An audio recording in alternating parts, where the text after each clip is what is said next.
All right. So hey everyone, welcome back. Welcome back to another exciting video in Kubernetes is dead. So इस particular video के अंदर हम करने वाले हैं Kubernetes को डेड. एंड देखा जाए यार मैं तो आपका सिलेबस ही कम कर रहा हूँ ना, तो यू शुड बी थैंकफुल.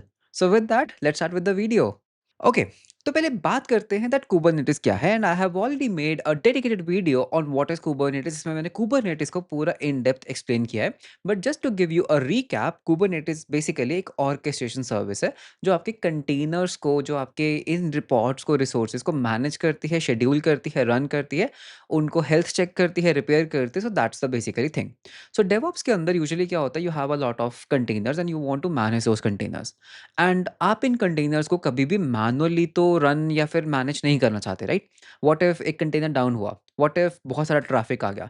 तो ये जो पर्टिकुलर ऑपरेशंस है ना, कि अगर बहुत सारा ट्रैफिक आया तो कंटेनर्स को ज़्यादा कंटेनर्स को स्पिन अप कर दो, या फिर अगर कोई कंटेनर किल हुआ तो उसको रीस्टार्ट कर दो, उसको हील कर दो, उन कंटेनर के लॉग्स को कलेक्ट करो. तो वो सब चीज़ें बेसिकली कुबरनेटिस आपके लिए मैनेज करता है. तो it's basically a provisioning service. You can call it as a provisioning service. आपको कुछ प्रोविजन करना है, आपको एक डेटाबेस का पॉड चाहिए, you just tell it to Kubernetes, वो आपके लिए डेटाबेस को अप एंड रनिंग कर देगा.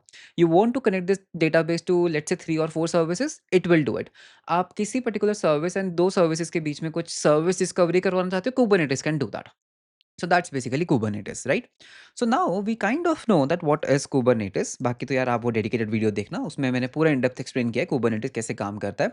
And again the history of Kubernetes. तो Kubernetes के अंदर basically you have something known as a CP. तो CP stands for control plane and you have something known as the API. Okay. So what basically happens is in the Kubernetes that you basically call the API part of the Kubernetes, right? So Kubernetes के अंदर basically what do you have is, you basically have something known as a control plane. Okay, तो इसको हम CP बोलते हैं, control plane. It's like an admin panel या फिर admin चीजें. एंड इस कंट्रोल प्लेन के अंदर ऑफ द कुबरनेटिस ना, you have multiple things. For example एक जो पर्टिकुलर चीज है दैट इज एपीआई. तो इस कंट्रोल प्लेन के अंदर you have a service running API. And as a developer या फिर एज अ डेवऑप्स गाय, आप क्या करते हो, आप इस एपीआई के साथ इंटरेक्ट करते हो. लेट्स से आपको क्या करना है, आपको नया कंटेनर चाहिए, you want to spin up a pod, you will tell it to the API server. Let's say आपको कोई कंटेनर डाउन करना है, you will tell it to the API server. आपको कोई नई सर्विस चाहिए, you will tell it to the API server. So basically as a DevOps engineer आप हमेशा इस एपीआई से बात करते हो कि मुझे कुछ प्रोविजन करना है. एंड ये एपीआई बेसिकली क्या करता है, internally it has something known as a ETCD, ठीक है, जो बेसिकली इसका डेटाबेस होता है.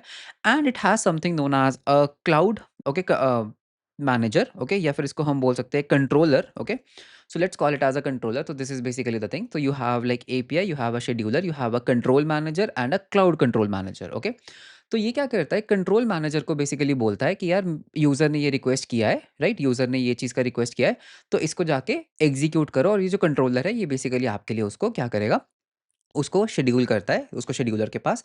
And then it can basically run the pods.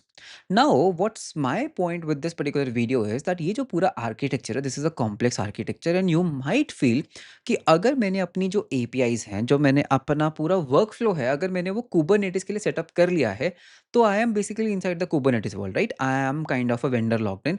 तो मैं कुबरनेटिस के वर्ल्ड से बाहर नहीं जा पाऊंगा. If you know, Kubernetes actually works on the YAML languages. तो इसमें क्या होता है, आप YAML फाइल्स बनाते हो फॉर सारी. एंड आपके पास इसके अंदर ऑब्जेक्ट्स होते हैं. फॉर एग्जांपल पॉड एक ऑब्जेक्ट है, डिप्लॉयमेंट एक ऑब्जेक्ट है, राइट? रेप्लिका सेट है, right? You have replica set as a object. तो इसके अंदर आपके पास ऑब्जेक्ट्स होते हैं, you have to basically just work with these objects. आपको क्या चाहिए, and you have something known as a desire state and a current state, एंड वो उनको मैच करता रहता है. The thing is, this all is cool. मतलब अगर मैंने एक बार अपना कोड कुबरनेटिस के अकॉर्डिंग लिख दिया, then there is no going back. But now, not now, I mean it's a very old thing, but there is something known as open service broker. So this is the exact thing जो मैं इस particular video के अंदर बात करना चाहता हूँ. तो ओपन सर्विस प्रोवाइडर क्या करता है, if you read the tag line, the open service provider broker API allows projects, API project allows independent software vendors, SaaS providers and developers to easily provide backing services. Okay, तो इसके बारे में थोड़ा सा पढ़ते हैं दैट ये basically क्या चीज़ है ओपन सर्विस ब्रोकर. तो नंबर वन थिंग, ये एक स्टैंडर्ड है. This is not a technology, this is a standard. जैसे आपने OIDC के बारे में सुना होगा, राइट? Open ID connect. वो क्या है, वो बेसिकली एक स्टैंडर्ड है, how to write authorization servers. तो ये भी बेसिकली क्या है, दिस इज अ स्टैंडर्ड. तो इस स्टैंडर्ड के बारे में पढ़ते हैं that what this standard basically says is. If I just zoom in a little bit, let me just zoom in, yeah. So the open service The Open Service Broker API project allows independent software vendors and SaaS providers and developers to easily provide backing up services to workloads run on cloud native platforms such as Cloud Foundry Kubernetes, right? The specification has been adapted so by many platforms and thousands of service providers. तो ये basically करता क्या है? Open service broker API क्या करता है? I don't know, मेरा यहाँ पे थोड़ा टंग ट्विस्ट होता है। आई यूजुअली से लाइक ओपन एपीआई, पता नहीं क्यों वो ऐसा जाता है। मसल मेमोरी थोड़ा ओपन के साथ एपीआई का जाता है। तो ओपन सर्विस ब्रोकर एपीआई क्या करता है? इट डिफाइन्स कि जो आपके प्लेटफ़ॉर्म्स हैं, जो आपके प्रोविज़निंग प्लेटफ़ॉर्म्स हैं लाइक कुबरनेटिस, वो कैसे काम करेंगे with some third party service. Okay, let's say let's say हर प्लेटफ़ॉर्म के अंदर अपना एक तरीका है डेटाबेस को स्पिन अप करने का, राइट? एडब्ल्यूएस के अंदर अपना एक तरीका है डेटाबेस को स्पिन अप करने का, डिजिटल ओशंस के अंदर डिफरेंट वे होगा, राइट? किसी और क्लाउड प्रोवाइडर पे जाओगे, it will have a different way to how to spin up the databases. This particular thing that is open service broker API, ये उसको स्टैंडर्डाइज करती है। तो ये कहती है कि यार अगर आपको कोई भी सर्विस को अप एंड रनिंग करना है, प्रोविजन करना है, सो दैट आप उसको कुबरनेटिस से स्पिन कर पाओ या फिर आप उसको किसी भी और सर्विस से स्पिन अप कर पाओ, तो आप वहां पर क्या कर सकते हो? आप यहाँ पे open service broker API use कर सकते हो। ओके, दैट मीन्स कुबरनेटिस को या किसी भी और प्रोविजनिंग सर्विस को ना बार बार अपनी एपीआईज नहीं लिखनी पड़ेंगी कि एडब्ल्यूएस के अंदर पोस्टग्रेस कैसे स्पिन होता है, डिजिटल ओशन के अंदर पोस्टग्रेस कैसे स्पिन होता है। It can basically unify those APIs. तो ये काम कैसे करता है ओपन सर्विस ब्रोकर एपीआई? इसके अंदर ना you have a very it's a very simple thing. इसके अंदर आपके पास कॉन्सेप्ट होता है कैटलॉग का। Okay, so number one API is for basically catalogue. तो लेट्स से आप एक क्लाउड प्रोवाइडर हो या फिर आप एक सर्विस प्रोवाइडर हो। लेट्स से आप एक you can be AWS. So let's take an example कि यहाँ पर हमारे पास एडब्ल्यूएस है। सो एडब्ल्यूएस हो सकता है, then Digital Ocean is there, right? So Digital Ocean ले लेते हैं या फिर और भी सर्विस प्रोवाइडर्स हैं या फिर और भी लाइक सर्विस प्रोवाइडर्स हैं। So what they have to do is they have to implement an API for catalogue.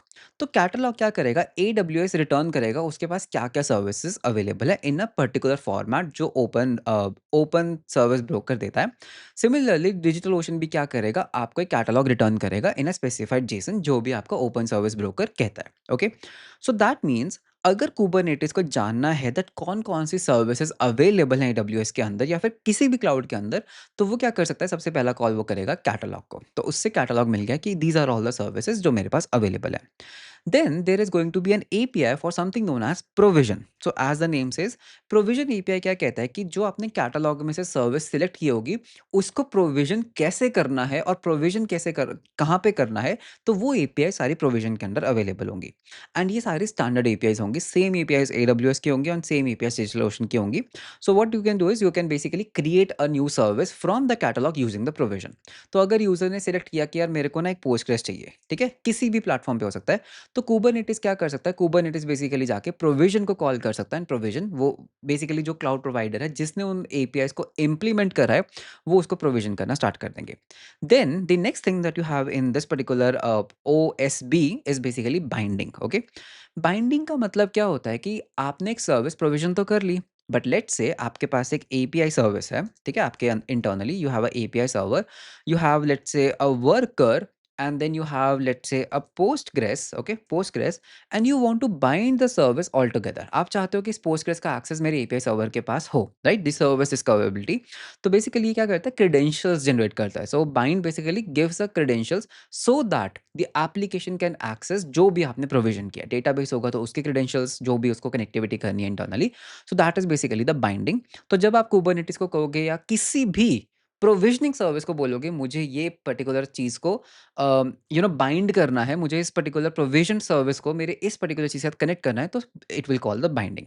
And then you have something known as unbind.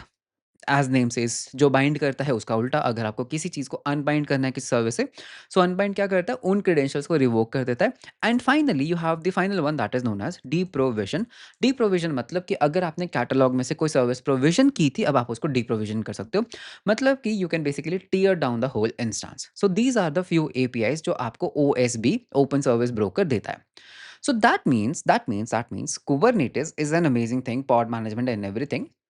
But Kubernetes के अंदर because they have let's say they have to write different APIs for AWS, they have to write different APIs for Digital Oceans या फिर Linode के लिए different services. So what they can do is they can basically make a standard. They can basically say that all the service providers they have to do something known as OSP, open service broker with this basically क्या होगा, आप कोई भी database किसी भी service से ले सकते हो, राइट? आप कुबरनेटिस की जगह भी कुछ और यूज कर सकते हो, राइट? एंड आप सर्विस प्रोवाइडर की जगह भी कुछ और यूज कर सकते हो, because that's the whole point of standardization. So this is basically the standardization जो ये कहते हैं। Okay, so if I just go here you can just see, यहाँ पे हम थोड़ा और बात करते हैं। तो service broker manages the life cycle of services and platforms interact with service brokers to provision, get access and manage the services they offer. The Open Service Broker API defines these interactions, therefore allows software providers to offer their services to anyone, regardless of technology or infrastructure those software providers wish to utilize. So that's the main point of it. Okay. तो आप यहाँ पे देख सकते हो, you have like fetch the catalog, ये आपकी catalog service है. Then you have the provisioning, then you have connecting and disconnecting, basically binding, and then you have the deprovisioning of the services. So ये कुछ basically बहुत ही standard endpoints है which are available. Okay. And इसका एक benefit क्या है ना, अगर आपके पास लेट्स से आपके घर पे सर्वर्स हैं या आपके ऑफिस में you have servers and you have ample amount of storage and आप उसमें डेटाबेस को एक ऑफरिंग देना चाहते हो, तो उस डेटाबेस के ऊपर भी आप क्या कर सकते हो, आप एक ओएसबी एपीआई लगा सकते हो। तो मैं अपने कुबरनेटिस से, अपने ओपन शिफ्ट से, या अपने जो भी मैं यूज़ कर रहा हूँ फॉर द सर्विस प्रोविजनिंग, मैं आपके सर्वर्स को भी कॉल कर सकता हूँ कि यार इस पर्टिकुलर सर्वर के अंदर मेरे को एक डेटाबेस चाहिए, because you have implemented this standard set of APIs. तो मेरे को कुछ भी रीराइट या आपके क्लाउड के स्पेसिफिक लिखने की ज़रूरत नहीं है। So that's the whole power of the standardization. तो इस पर्टिकुलर वीडियो के अंदर it was a very small video, I think it's around 12 to 15 minutes का वीडियो। एंड इस पर्टिकुलर वीडियो के अंदर I wanted to tell you something about open service broker API. And at the end, just like all the dead series, Kubernetes is also not dead. हमने अपनी किसी भी dead series में किसी को भी सच में नहीं मारा है। It's always about understanding how things work, how standardization works, and how easy it is to replace something. That's the whole point. Kubernetes को मैं क्यों यूज़ करता हूँ या फिर हम कोई भी क्यों यूज़ करते हैं, because it makes your life easy. आप क्या कर सकते हो, आप एक कोड कुबरनेटिस के लिए लिख सकते हो एंड आप उस कुबरनेटिस को रन कर सकते हो एडब्ल्यूएस के ऊपर या फिर डिजिटल ओशंस के ऊपर। But now because of the standardizations ना, क्या होता है, इन कंपोनेंट्स को ना हम बहुत अच्छे से डीकपल कर पा रहे हैं। डीकपलिंग का मतलब क्या है? Number 1, I can decouple Kubernetes as well. मैं कुबरनेटिस की जगह कुछ और भी यूज़ कर सकता हूँ, which will perfectly work fine with my AWS, because open service broker API is there. अगर मुझे कुबरनेटिस ही यूज़ करना है, I can even replace my AWS with Digital Oceans, right? Without changing any code, because they are also on the standard API.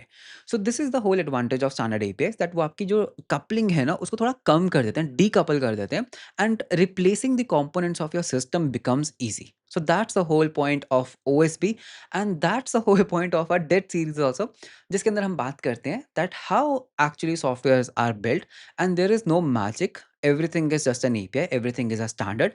Replacing anything is very easy. So always focus on learning the fundamentals, that how things work, rather than deep diving into a specific framework or a technology and अपना पूरा effort उसमें देने में. So that's the whole point of Dead Series. And I hope that आपको ये video informative लगा होगा. I hope you have learned something new. Do let me know in the comment section आपको ये particular वीडियो कैसा लगा.